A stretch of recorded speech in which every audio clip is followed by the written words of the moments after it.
ceux qui ne me connaissent pas, je suis le frère Joël. Et avant tout, je tenais à remercier le pasteur Josué de m'avoir permis d'apporter la parole de Dieu en ce matin. Que Dieu m'utilise aujourd'hui pour nous parler, pour nous exhorter et pour nous enseigner à travers la parole qu'il a mise dans mon cœur. Et avant de commencer, je vais prier. Seigneur Jésus, je te remercie encore pour ces temps, ces moments que tu nous offres, Seigneur. Merci car nous sentons ta présence au milieu de nous, Seigneur Jésus. Et je te demande, Seigneur, de bien disposer nos cœurs, que notre cœur soit cette bonne terre qui reçoit ta parole avec joie, Seigneur, et touche les cœurs tout comme toi-même tu m'as touché à travers tes paroles que tu as mises en moi. Et je te demande, Seigneur, de faire de même à tes enfants. C'est dans ton saint nom que j'ai ainsi prié. Amen. Est-ce que vous allez bien? Alors, parmi les nombreux passages de la Bible, celui qui m'a le plus marqué est l'enseignement de Jésus sur la montagne de Galilée. C'est pour moi l'un des enseignements les plus profonds et les plus complets. Je me souviens très bien la première fois que j'avais lu ce passage juste après ma conversion. J'ai été très touché, je suis resté sans voix. Et même vers la fin du discours, le texte dit, quand Jésus eut achevé ses discours, les foules restèrent frappées de son enseignement. J'étais exactement comme la foule, j'étais émerveillé, bouleversé et impressionné par les paroles de Jésus. Alors, je vais vous lire la parole de Dieu dans Matthieu chapitre 5, versets 43 à 48. Je vous lis au nom de Jésus. Vous avez appris qu'il a été dit, tu aimeras ton prochain et tu haïras ton ennemi. Mais moi, je vous dis, aimez vos ennemis, bénissez ceux qui vous maudissent et faites du bien à ceux qui vous haïssent.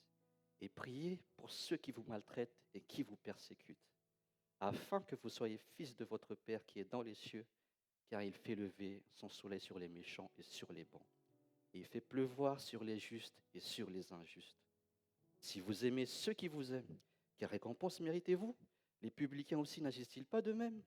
Et si vous saluez seulement vos frères, que faites-vous d'extraordinaire? Les païens aussi n'agissent-ils pas de même? Soyez donc parfaits comme votre Père céleste est parfait. Amen. Au verset 1, quand Jésus a vu que la foule le suivait, ce sont des gens des différentes régions impressionnés par ses paroles, grâce à ses prodiges et aux miracles que Jésus a fait. Jésus monta à la montagne et c'est là que ses disciples s'approchaient de lui et c'est là que Jésus les a enseignés. La différence entre les disciples et la foule est très importante. Pourquoi ça? Parce que la foule suivait Jésus à cause de ses prodiges. Mais les disciples, eux, ils l'ont suivi par dévouement envers lui, depuis le début, quand Jésus les avait choisis, appelés, et qu'ils avaient tout quitté pour le suivre. Et même si la foule autour de lui pouvait entendre l'enseignement de Jésus, son enseignement était directement destiné à ses disciples, qui étaient élus et qui sont appelés enfants de Dieu. Son enseignement était sur la charte du royaume des cieux, où plus précisément, Jésus décrit la conduite, les caractères, le mode de vie, ainsi que les conditions de cœur que devront remplir les enfants de Dieu qui sont sauvés par grâce et héritent de la vie éternelle. Nous sommes tous pécheurs, nés pécheurs. Toute personne née sur cette terre sont nées dans la puissance des ténèbres. Il est écrit dans Romains chapitre 3, verset 12, Romains 3, verset 12, « Car tous ont péché et sont privés de la gloire de Dieu. » En tant que pécheurs, nous sommes ennemis de Dieu. Mais à cause de son amour pour nous et de sa grâce abondante en son Fils Jésus-Christ, Dieu nous a élus avant la fondation du monde. Comme il est dit dans Tite chapitre 3, verset 5 à 6, Tite chapitre 3, verset 5 à 6, « Il nous a sauvés, non à cause des œuvres de justice que nous aurions faites, mais selon sa miséricorde, par le baptême de la régénération et le renouvellement du Saint-Esprit, qu'il a répandu sur nous avec abondance par Jésus-Christ, notre Sauveur. » Waouh! C'est grâce à tout cela que nous pouvons et que nous arrivons à nous repentir de tous nos péchés, d'accepter Jésus en tant que notre Seigneur et Sauveur personnel, de recevoir le pardon de tous nos péchés. Entrons dans le vif du sujet. Les versets 43 à 48 de Matthieu chapitre 5 font partie des enseignements de Jésus pour ses disciples sur la montagne de Galilée. Jésus s'est adressé à ses disciples et ses enseignements sont de jour d'actualité.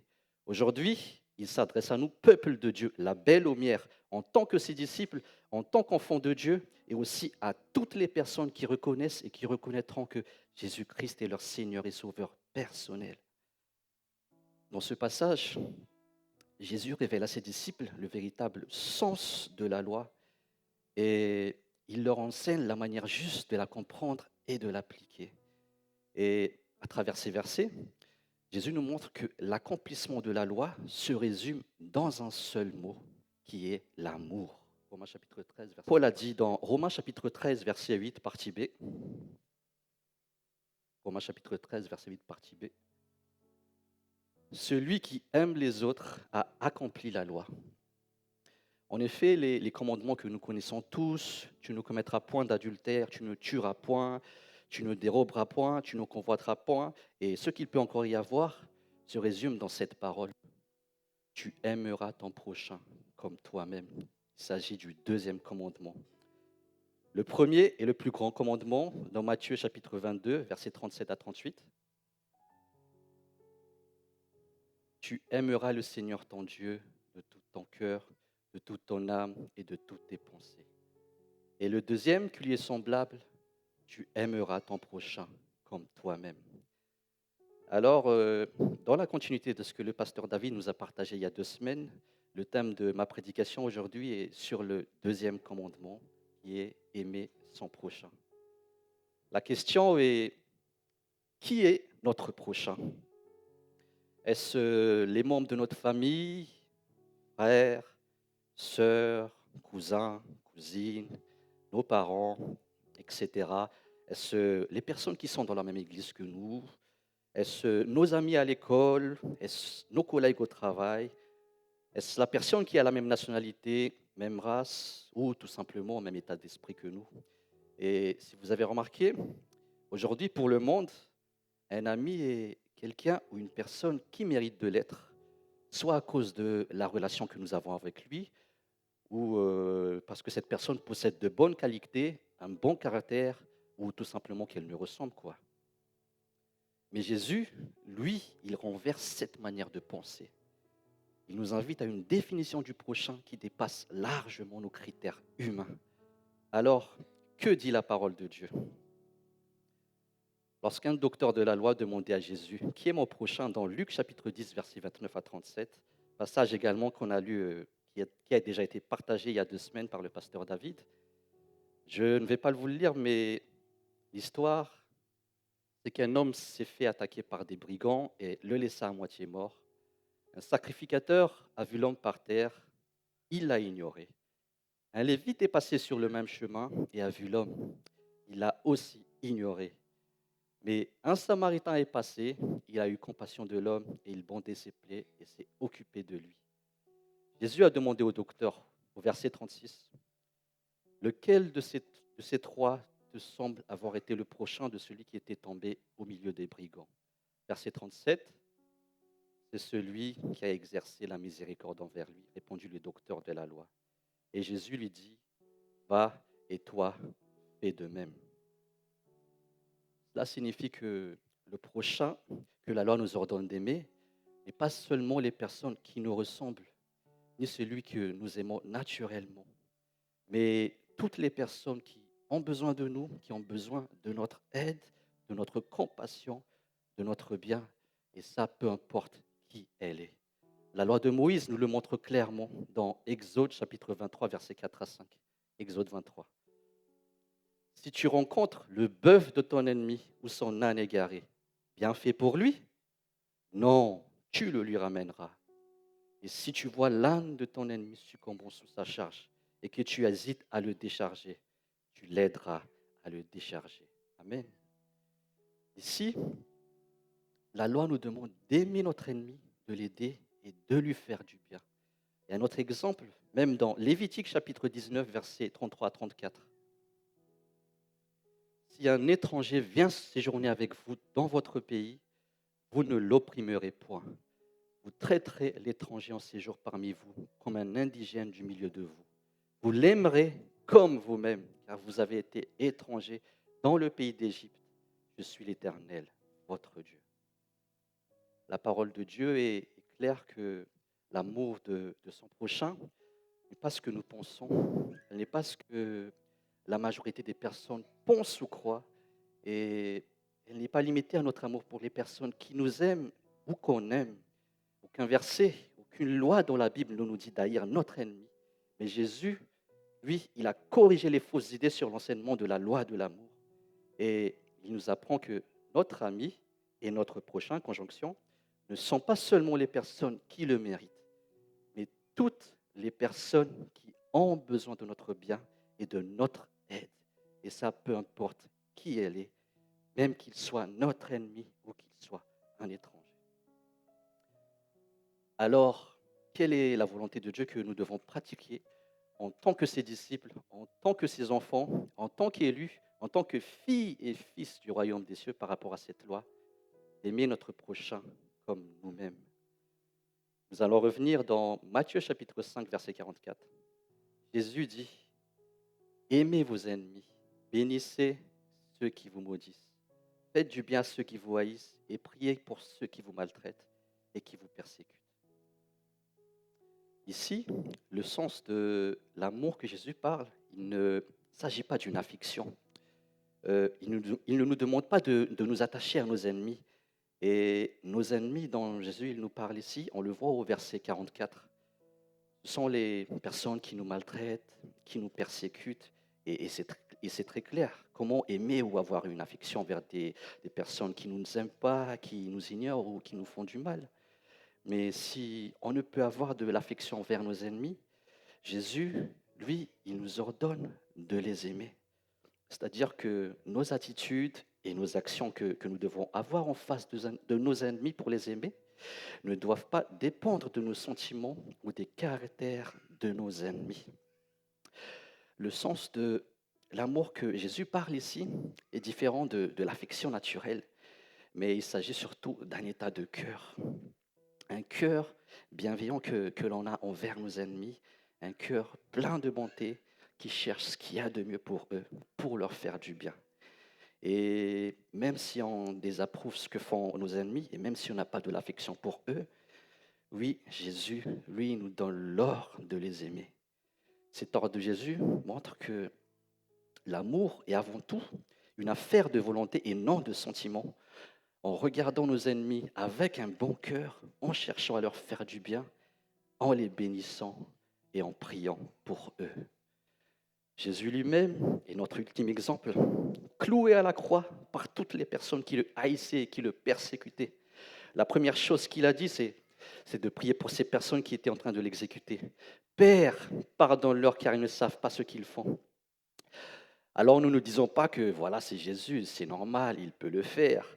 Mais Étienne, le diacre martyrisé et lapidé par les Juifs, juste avant de mourir, la dernière chose qu'il a fait, c'était de prier pour ceux qui l'ont persécuté.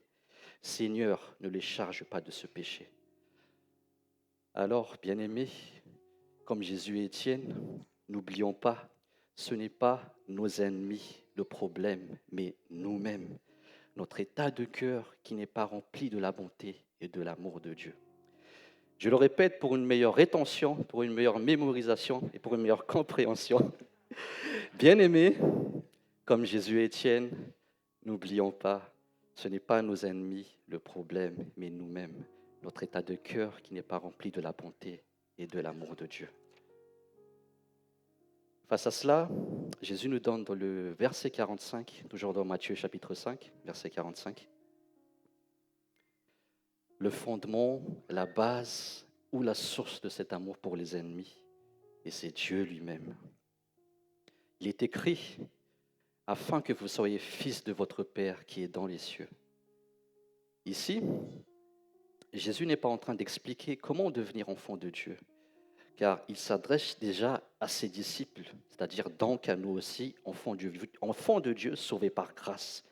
Ce que Jésus veut dire, c'est que l'amour envers nos ennemis manifeste, révèle, démontre que nous sommes véritablement enfants de Dieu. Autrement dit, nous ne devenons pas enfants de Dieu en aimant nos ennemis, mais en aimant nos ennemis, nous montrons que nous le sommes déjà.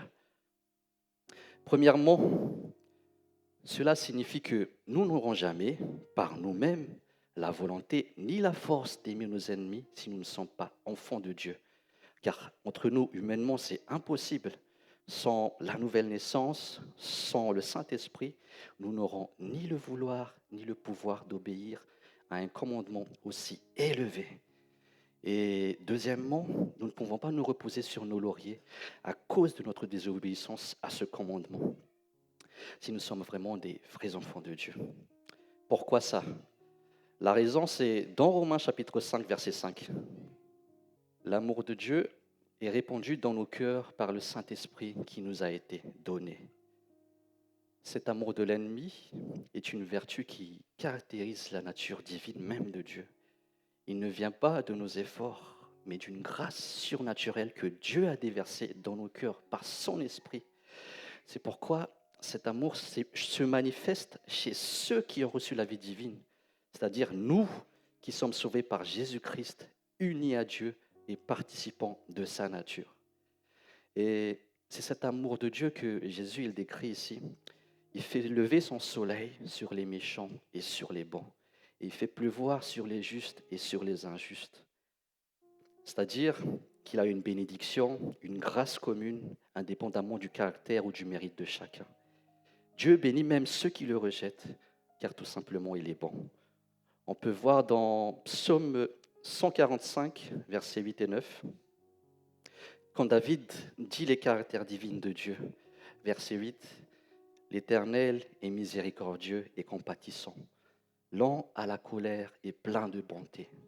L'Éternel est bon envers tous, et ses compassions s'étendent sur toutes ses œuvres. » Amen. Ces différentes facettes de l'amour de Dieu, qui sont la miséricorde, les compassions, la douceur, la bonté de Dieu envers les méchants et les justes, deviennent nos caractères par l'action de son Saint-Esprit qu'il nous a donné. C'est le Saint-Esprit qui façonne, qui travaille nos cœurs pour qu'ils soient remplis de la bonté divine et de l'amour de Dieu. Et n'oublions jamais ceci. Nous aussi, autrefois, nous étions parmi les méchants. Mais Dieu a fait pourtant lever son soleil sur nous. Et nous étions aussi autrefois parmi les injustes. Mais Dieu, il a fait pleuvoir la pluie sur nous. S'il y a des ennemis qui étaient contre Dieu, c'est nous. Nous ne l'avons pas honoré en tant que Dieu. Nos pensées, nos cœurs étaient contre lui. Notre façon de parler et d'agir était contre lui. Nous étions honteusement contre sa volonté. Romains chapitre 5, versets 6 à 8. Car lorsque nous étions sans force, Christ, au temps marqué, est mort pour des impies. À peine mourrait-on pour un juste, quelqu'un peut-être mourrait-il pour un homme de bien, mais Dieu prouve son amour envers nous en ce que, lorsque nous étions encore des pécheurs, Christ est mort pour nous. C'est-à-dire que, malgré que nous étions ses ennemis, il nous a montré son immense amour en sacrifiant son unique fils, Jésus-Christ. Jésus a enduré, il a porté à notre place toutes les punitions qui devaient tomber sur nous à cause de nos péchés. L'amour souverain de Dieu était cette corde qui nous a éloignés et qui nous a libérés des griffes du péché et de la mort. Alors, bien-aimés, ne méprisons pas les richesses de sa bonté, de sa patience et de sa longue attente. Mais au contraire, reconnaissons que c'est la bonté de Dieu qui nous pousse à la repentance. Si nous ne prenons pas conscience des multiples péchés que Dieu nous a pardonnés et qu'on les prend à la légère, surtout devant la méchanceté de nos ennemis, la grâce de Dieu ne remplira jamais nos cœurs. Or, cette grâce est la seule qui nous permet de nous renforcer et de nous pousser à aimer nos ennemis. C'est le Saint-Esprit qui façonne nos cœurs, qui nous remplit de la bonté de Dieu et qui fait agir cette grâce dans notre vie.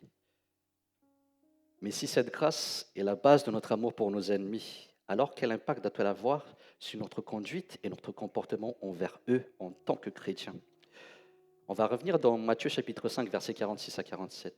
« Si vous aimez ceux qui vous aiment, quelle récompense méritez-vous? Les publicains aussi n'agissent-ils pas de même ?» Verset 47. « Et si vous saluez seulement vos frères, que faites-vous d'extraordinaire? Les païens aussi n'agissent-ils pas de même ?» Dans ces versets, Jésus explique que Ce n'est pas notre amour pour ce qui nous aime qui nous différencie des enfants du monde, mais c'est notre amour pour nos ennemis. Au verset 46, si vous aimez ceux qui vous aiment, quelle récompense méritez-vous? C'est-à-dire que c'est quelque chose de normal, car même les publicains qui étaient considérés comme les plus pécheurs parmi les Juifs, ils le font. Puis Jésus continue au verset 47, qu'il n'y a rien qui nous différencie des païens qui ne croient pas et qui ne craignent pas Dieu, si nous saluons seulement nos frères ou que nous ne considérons que nos frères. Car oui, même les païens, ils agissent comme ça. La parole de Dieu est claire.